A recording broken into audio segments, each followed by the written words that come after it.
Hello, Team Southeast. It's clear to me after reading all of your comments and reviewing our collective results from the DEOCS survey that you believe NAVFAC Southeast is a great place to work, and I wholeheartedly agree with you. We received over 4,500 responses to the survey, and the feedback was overwhelmingly positive.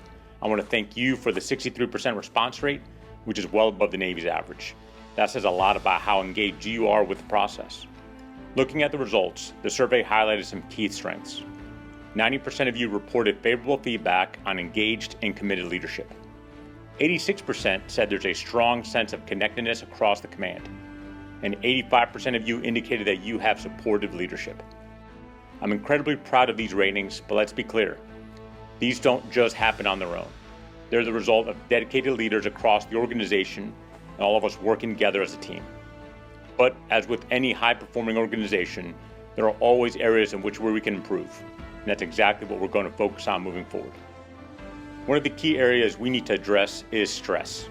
You've told us that moderate to high stress continues to be a concern. 35% of you responded this was an issue.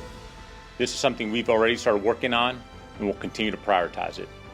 The root cause is increasing workload and persistent vacancies.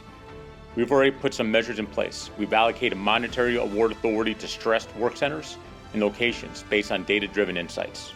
We've doubled down on command wellness initiatives, increased recognition efforts, and expanded the use of alternate work schedules and telework options. We also introduced the 59-minute rule, improved communication channels, and responded to every single CO suggestion box submission. To address increasing workload, we're in the process of adding 90 additional billets. We've also increased hiring incentives to $2,000 and boosted 3R incentives for our hardest to fill locations. But we know there's more to be done, and we're not stopping here. We'll keep working on reducing stress and improving overall well-being across our workforce. Another key issue raised in the survey was unacceptable behaviors in the workplace.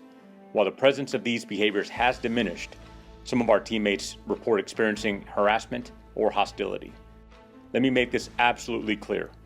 Zero tolerance for unacceptable behaviors means exactly that. If you witness or experience harassment or hostility, report it immediately to your chain of command or equal employment opportunity representative. If you engage in it, you will be held accountable. We're committed to maintaining a respectful and professional environment for everyone, and this will continue to be a top priority. Finally, a third area we need to focus on is leadership, specifically passive leadership. In FY24, we saw a slight uptick in passive leadership, with 12% of you indicating that your direct leadership was passive. Let's be clear. The relationship you have with your first-line supervisor is often the number one factor whether you stay or leave an organization. With over 400 military and civilian supervisors in our command, it's crucial that all of us step up as active leaders. Passive leadership can come in two forms. Laissez-faire leadership, where leaders just walk past issues and hope they'll resolve themselves.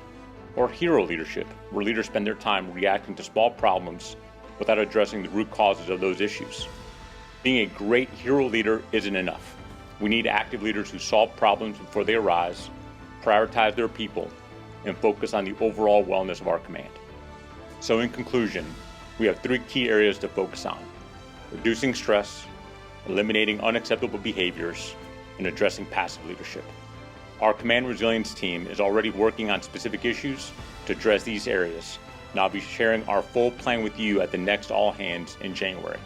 In the meantime, if you have any recommendations or suggestions related to these areas, please don't hesitate to reach out to Lieutenant Max Carls, our Command Managed Equal Opportunity Officer. And as a reminder, my CO suggestion box is always available and accessible through our command's SharePoint online homepage. I appreciate your continued commitment to making NAVFAC Southeast an even better place to work. Thanks for watching. See you next time.